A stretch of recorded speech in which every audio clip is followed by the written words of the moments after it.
अर्जुन को दुख से व्याकुल देखकर श्री कृष्ण ने कहा, हे पार्थ, तुम्हारे मन में जो मोह उत्पन्न हुआ है वह तुम्हारे यश को बढ़ाने वाला नहीं है। इसलिए अपने मन की दुर्बलता को त्याग दो। व्यक्ति के मन की दुर्बलता ही उसे उचित निर्णय लेने से रोकती है। अर्जुन बोले, हे मधुसूदन, पूजनीय पितामह और गुरु द्रोण के विरुद्ध मैं कैसे लड़ूं? इन शेष जनों को मारकर मुझे क्या मिलेगा? मैं ये भी नहीं जानता कि मेरे लिए युद्ध करने और ना करने में कौन सा कार्य श्रेष्ठ है। मेरी बुद्धि भ्रम में पड़ गई है। अतः जो कार्य निश्चित रूप से मेरे लिए कल्याणकारी हो वह मुझे अपना शिष्य मानकर बताइए। तब श्री कृष्ण ने कहा, हे अर्जुन, तुम उन लोगों के लिए शोक मत करो जो मृत्यु को प्राप्त हो चुके हैं। उनके लिए भी शोक मत करो जो अभी जीवित हैं। बुद्धिमान लोग ऐसे किसी भी व्यक्ति के लिए शोक नहीं करते, क्योंकि शरीर को तो एक न एक दिन नष्ट होना ही है, लेकिन इसमें रहने वाली आत्मा अमर है। अर्जुन ने प्रश्न किया, फिर मृत्यु क्या है? श्री कृष्ण ने उत्तर दिया, जिस प्रकार इस देह में बालपन, युवावस्था और वृद्धावस्था आती है, वैसे ही एक अवस्था की मृत्यु ही दूसरी अवस्था का जन्म है। जैसे बालकपन की मृत्यु ही युवावस्था का जन्म है। धैर्यवान लोग इस परिवर्तन से न तो चिंतित होते हैं और न ही मोह करते हैं। शरीर की मृत्यु के बारे में भी यही सत्य है। आत्मा के निवास स्थान यानी शरीर का बदलना ही एक देह की मृत्यु और दूसरे देह का जन्म है। बुद्धिमान मनुष्य इस बात को समझते हैं, इसलिए वे इससे प्रभावित नहीं होते और न इसके लिए शोक ही करते हैं। जो मनुष्य इस आत्मा को मारने वाला समझता है तथा जो इसको मरा हुआ मानता है, वे दोनों ही नासमझ हैं। वे आत्मा के विषय में कुछ नहीं जानते। आत्मा कभी नष्ट नहीं होती है। इस आत्मा का नाश कोई नहीं कर सकता। यह आत्मा न तो किसी को मारती है और न ही किसी के द्वारा मारी जाती है।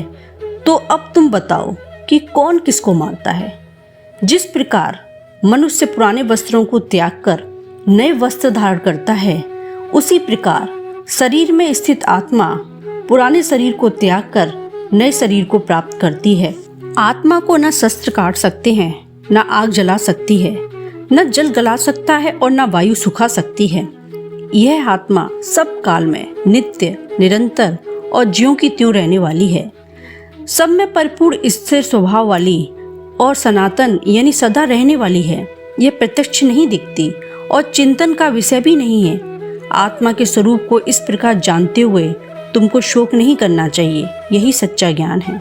श्री कृष्ण ने अर्जुन को आत्मा के बारे में समझाते हुए कहा, हे अर्जुन, यदि तुम्हें आत्मा के संबंध में बताई गई बात पर विश्वास नहीं है तो भी तुमको शोक नहीं करना चाहिए, क्योंकि शरीर रूप में जन्म लेने वाले की मृत्यु निश्चित है। इसी प्रकार मरे हुए का जन्म भी निश्चित है, अर्थात परिवर्तन अनिवार्य है। तुम या अन्य कोई भी इस सत्य को नकार नहीं सकता। तब अर्जुन ने पुनः प्रश्न किया, यदि जन्म और मृत्यु अनिवार्य है तो मुझे क्या करना चाहिए? इस पर श्री कृष्ण बोले, हे पार्थ, तुम एक क्षत्रिय हो और क्षत्रिय के लिए इस स्थिति में धर्म के लिए युद्ध करने से बढ़कर दूसरा कोई कल्याणकारी कर्तव्य नहीं हो सकता। यदि तुम धर्म के लिए युद्ध नहीं करोगे तो अपने धर्म और यश को खोकर पाप के भागी बनोगे। शत्रु भी तुम्हारे सामर्थ्य की निंदा करेंगे। जीवन में इस अपयश से बढ़कर अधिक दुख और क्या होगा?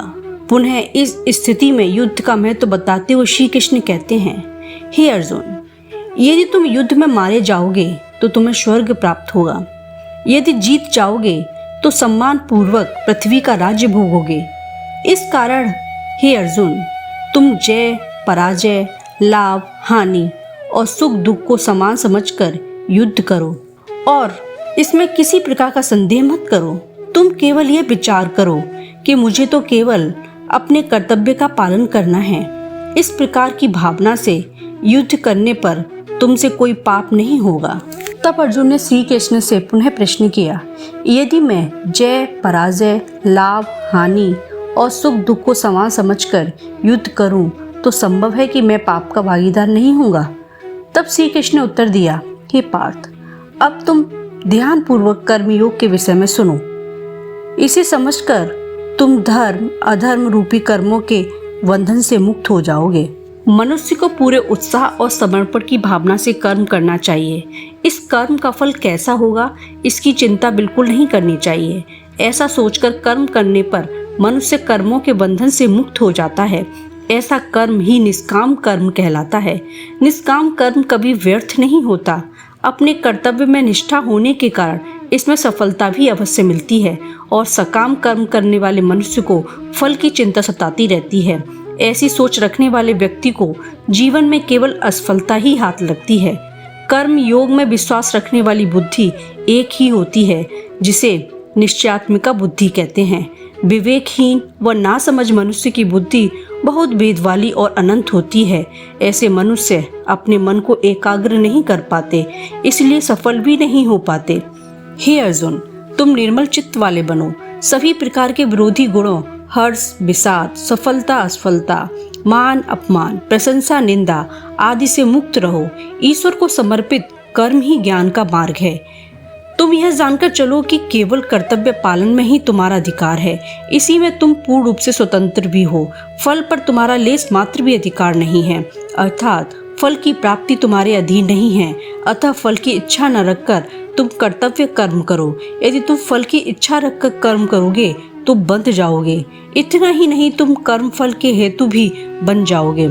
हे धनंजय, तुम फल की इच्छा को छोड़कर तथा सफलता असफलता में समान बुद्धि वाले होकर कर्तव्य कर्म करो, क्योंकि समता ही योग है, परमात्मा का स्वरूप है। वही पुरुष बुद्धिमान कहलाता है, जो फल की इच्छा से मुक्त होकर कर्म करता है और अनावश्यक तर्कों से भ्रम में नहीं पड़ता है।